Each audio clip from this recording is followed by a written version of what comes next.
With patch 6.2 coming ever closer, it means that our Liveletter Part 2 is also getting closer. That one's going to be happening next Friday.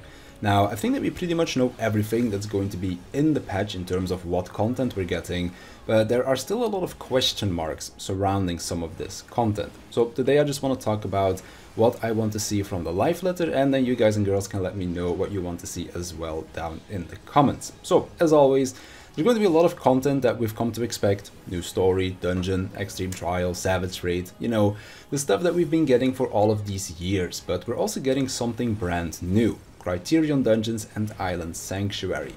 Another thing that I'm interested in knowing more about are our Relic Weapons and the job balance changes that they are planning for Astrologian and Dragoon. Now, I do believe that the bigger changes for these two jobs are planned for later, as the rework was too big to get done in time for this patch, but I would like to know what they're thinking at least.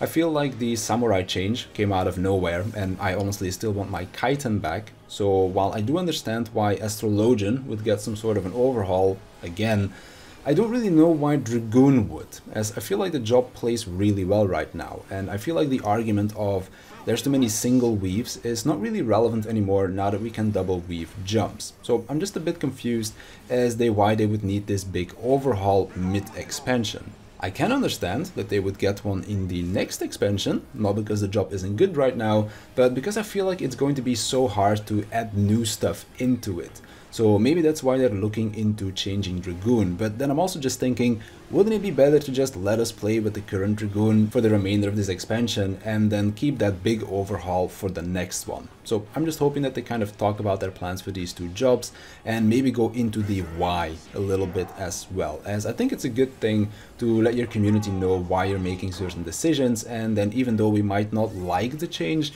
we could maybe sympathize with it and not feel that bad about it. Who knows? I just want to know what they're thinking. As for our Relic Weapons, I'm just curious what we're gonna have to do for them this time around. Realm Reborn and Heaven's Ward were mostly quest-based progression.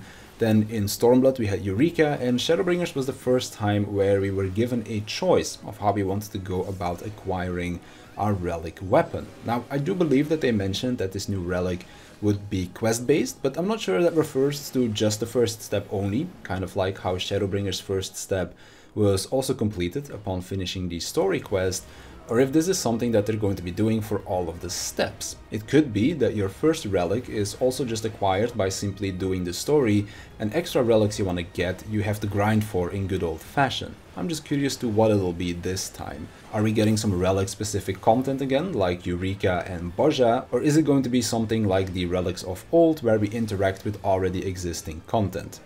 As for the completely new content, Criterion Dungeons and Island Sanctuary.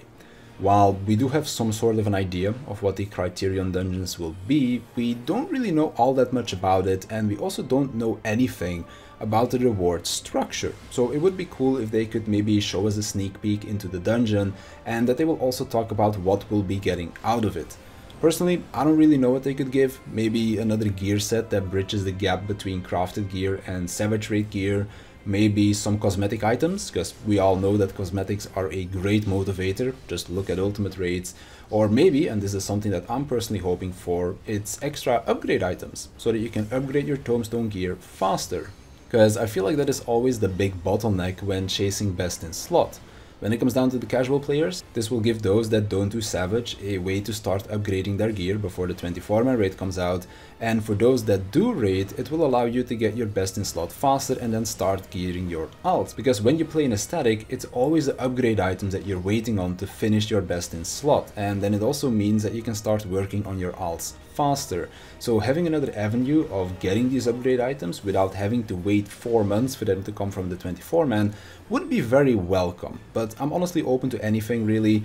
I mainly want to experience the content, because if it's anywhere close to what I'm expecting from it, then I would certainly want to engage with it regardless of the rewards. But having a good reward structure is an even better motivator. So I hope that they talk about it. Last but not least, we have Island Sanctuary. Again, we know it's supposed to be this relaxing content where you gather and craft stuff, but what are we going to be doing there exactly? And is there any reason to do it other than pimping out your island? Certainly interested in it, as I just don't really play that much Final Fantasy nowadays. I mainly raid log and that's it. But if this is something that you could spend some time in, work towards something, and keep yourself engaged with the game, then it could certainly be content that I want to interact with. But is it going to be some kind of one and done type of deal, or are there going to be reasons to keep playing around on your island?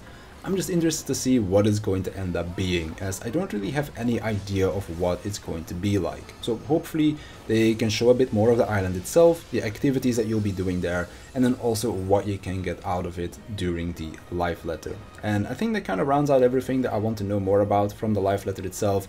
Let me know down below what information you are most interested in getting in that one.